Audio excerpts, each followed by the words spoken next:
I'm Kunjutashi, the president of the Tibetan Association of Northern California. So while Kama is taking time to set up the mic, thank you. While he's taking time to set up the mic, I just wanted to say a little bit about the Tibetan Association. I mean, she already spoke about, gave a brief introduction about our association. We're based in Richmond.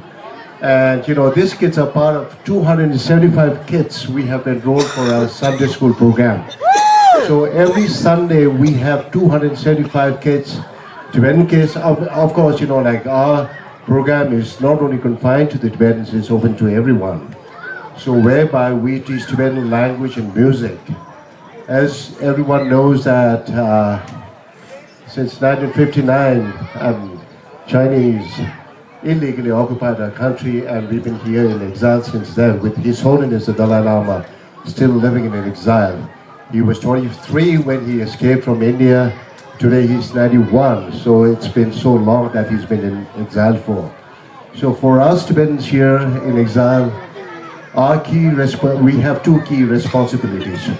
One is to preserve our culture that's facing extinction back home, and then the other one is to fight for our country. So we're really working hard towards that. And this kid's a part of that, as I said earlier. And as I said, like, you're most welcome to come to our community center. We open every Sunday. And to sustain our programs, we have a community kitchen every second Sunday. And through that, we run our programs, teaching our kids how to preserve our culture and our language and so forth. So please join us at our community center. And we also have a food vendor up, the Tibetan Association's food vendor up and selling momos. So all the proceeds from the sale of momos goes towards our program of our community center. Thank you so much.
自己有力量，消灭天地之所